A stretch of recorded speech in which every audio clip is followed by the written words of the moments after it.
ಪಂಚೆ ಎತ್ತಿ ಆ ಪಟ್ಟಿ ಚಡ್ಡಿಯಿಂದ ದುಡ್ಡು ತೆಗೆದು ನನಗೆ ಕೊಟ್ಟರು. ಎಷ್ಟು ಗೊತ್ತಾ ಸರ್? 500 ಜೊತೆಗೆ 510 ರೂಪಾಯಿ ಬಂತು.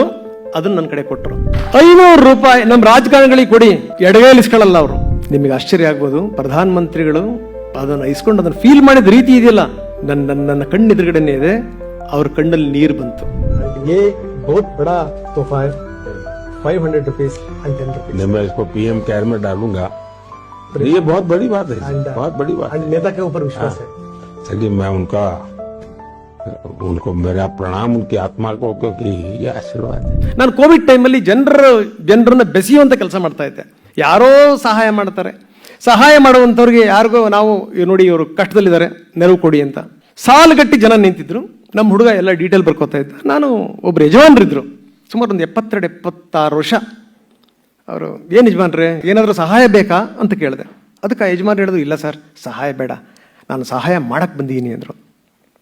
ಪಕ್ಕದಲ್ಲಿ ಅವ್ರನ್ನ ಕೂಡಿಸ್ದೆ. ಇವ್ರನ್ನೆಲ್ಲ ಮುಗಿಸಿ ಕೇಳಿದೆ, ಏನು ಯಜಮಾನ್ರೆ ಯಾರಿಗೆ ನೆರವು ಕೊಡ್ತೀರಿ ಅಂತ ಕೇಳಿದೆ. ಅವ್ರು ಹೇಳಿದಂಥ ಮಾತು ಅದ್ಭುತ. ನಾನು ದೇಶದ ಪ್ರಧಾನಮಂತ್ರಿಯವರಿಗೆ ಸಹಾಯ ಮಾಡಕ್ಕೆ ಬಂದೀನಿ ಸರ್. ದೇಶದ ಪ್ರಧಾನಮಂತ್ರಿಯವರಿಗೆ ಏನು ಮಾಡ್ತೀರಿ ಸ್ವಾಮಿ ಈ ಕೆಲಸನ? ಸರ್ ನಾನು ನೇಕಾರ, ಒಬ್ಬ ನೇಕಾರ, ರಿಟೈರ್ಡ್ ಆಗಿರುವಂಥ ವ್ಯಕ್ತಿ. ಏನು ಕೊಡ್ತೀರಿ? ಆ ಮನುಷ್ಯ ಹೇಳಿದಂಥ ಮಾತಿದೆಯಲ್ಲ, ನನ್ನ ಜೀವಮಾನದಲ್ಲಿ ಮರೀಲಿಕ್ಕೆ ಸಾಧ್ಯ ಇಲ್ಲ. ಜೀವಮಾನದಲ್ಲಿ ಆ ಮನುಷ್ಯ ಹೇಳ್ತಾರೆ, ಸರ್ ಯಾವ ಸಂದರ್ಭದಲ್ಲಿ ಬೇಕಾದರೂ ನಮ್ಮ ಮೇಲೆ ಯುದ್ಧ ಆಗಿಬಿಡ್ಬೋದು ಸರ್, ಚೀನಾ ನಮ್ಮ ಮೇಲೆ ಯುದ್ಧ ಸಾರಿಬಿಡ್ಬೋದು, ನಾವು ನಮ್ಮ ದೇಶದ ಪ್ರಧಾನಮಂತ್ರಿಗಳ ಕೈಯನ್ನು ಬಲಪಡಿಸ್ಬೇಕು ಸರ್, ಅದಕ್ಕೆ ನಾನು ದುಡ್ಡು ಕೊಡಕ್ಕೆ ಬಂದೀನಿ ಅಂದ್ಬಿಟ್ಟು ಪಂಚೆ ಎತ್ತಿ ಆ ಪಟ್ಟಿ ಚಡ್ಡಿಯಿಂದ ದುಡ್ಡು ತೆಗೆದು ನನಗೆ ಕೊಟ್ಟರು. ಎಷ್ಟು ಗೊತ್ತಾ ಸರ್? 500 ರೂಪಾಯಿ ತೆಗೆದ್ರು. 500 ಜೊತೆಗೆ 510 ರೂಪಾಯಿ ಬಂತು. ಅದನ್ನು ನನ್ನ ಕಡೆ ಕೊಟ್ಟರು. ಸರ್ ಇದನ್ನು ಪ್ರಧಾನಮಂತ್ರಿಯವ್ರಿಗೆ ಮುಟ್ಟಿಸ್ಬೇಕು ಸರ್ ಅಂತ. ನಾನು ಯಾವುದೋ ಉತ್ಸಾಹದಲ್ಲಿ ನಿರಾಶೆ ಮಾಡಬಾರ್ದು ಅಂತ, ಯೋಚನೆ ಮಾಡಬೇಡಿ ಯಜಮಾನ್ರೆ, ನಾನು ಇದನ್ನು ಪ್ರಧಾನಮಂತ್ರಿಯವ್ರಿಗೆ ಮುಟ್ಟಿಸ್ತೀನಿ ಅಂತ. 510 ರೂಪಾಯಿ 510 ರೂಪಾಯಿ ಕೊಟ್ಟಿದ್ದು ದೊಡ್ಡದಲ್ಲ. ಅವ್ರು ಇನ್ನೊಂದು ಮಾತನ್ನು ಹೇಳಿದರು, ಸರ್ ನಾನು ಕೊಡೋದು ಬಿಡಿ ಸರ್, ನಾನು ಜೀವ ಇರೋ ತನಕ ಪ್ರತಿ ತಿಂಗಳು ನಿಮಗೆ 500 ರೂಪಾಯಿ ತಂದು ಕೊಡ್ತೀನಿ ನಾನು. ಅದಲ್ಲ ಸರ್ ಪ್ರಶ್ನೆ, ನಿಮ್ಮಂಥ ಯುವಕರು ಮಾಡಬೇಕು ಸರ್, ನಿಮ್ಮ ದುಡಿಮೆಯ ಒಂದು ಭಾಗವನ್ನು ಕೊಡಬೇಕು ಸರ್, ಆವಾಗ ಮಾತ್ರ ದೇಶ ಉದ್ಧಾರ ಆಗುತ್ತೆ ಸರ್ ಅಂತ. ಏನು ಸರ್ ಇದು? ಇವಾಗಲೂ ನನ್ನ ಮೈ ಜುಮ್ ಅಂತ ಇದೆ ಹಂಗೇನೆ.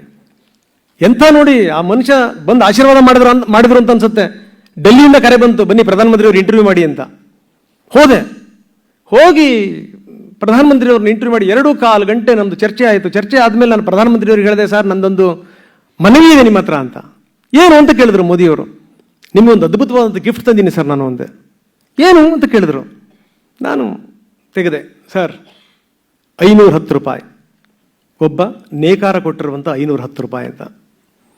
ನಿಮಗೆ ಆಶ್ಚರ್ಯ ಆಗ್ಬೋದು, ಪ್ರಧಾನಮಂತ್ರಿಗಳು ಅದನ್ನು ಇಸ್ಕೊಂಡು ಅದನ್ನು ಫೀಲ್ ಮಾಡಿದ ರೀತಿ ಇದೆಯಲ್ಲ, ನನ್ನ ಕಣ್ಣೆದುರುಗಡೆನೇ ಇದೆ.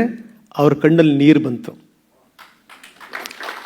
सर लास्ट में मेरा एक विनती है सर, मैंने कोविड टाइम पे हम एक प्रोग्राम कर रहा था सहायवाणी, तो सहायवाणी में बहुत लोग आते थे मदद पूछ के. एक दिन एक 82 इयर्स ओल्ड एक मैन आया था, उनने खड़ा था. मैंने पूछा, बोलिए आपको क्या मदद चाहिए? तब उन्होंने बोला, सर जी मैं मदद पूछने के लिए नहीं आया है, मैंने मदद करने के लिए आया है. अच्छा क्या करना चाहता है? मैं मदद मोदी जी को करना चाहता है. मैंने हैरान हो गया, भाई साहब आप क्या बात कर रहा है? तब उन्होंने उनको पॉकेट से 500 रुपीज एंड 10 रुपीज निकाला सर. उन्होंने दिया. देखिए भाई साहब, देश बहुत संकट में है, चीन का युद्ध शुरू होने वाला है, हम देश को हम सुदृढ़ करना चाहिए, इसलिए ये मेरा तोहफा है, मोदी जी को आप पहुंचाना है. एंड उन्होंने बोला एक संदेश है, ये पूरा युवा लोग जो है ना वो सुनना चाहिए एंड सब लोग मदद करना चाहिए. तो मैंने 500 रुपीज दूंगा, आप पहुंचाना चाहिए मोदी जी को. मैं भी नहीं सोचा था आपके सामने मैं आ जाऊंगा बोल रहे. आज आया, लेकिन दुर्भाग्य का बात यह है, उन्होंने नेक्स्ट महीने उन्होंने हार्ट अटैक से उनका देहांत हो गया. मैंने उनका पैसा लाया है, ये 500 रुपीज एड्रेस है उनका.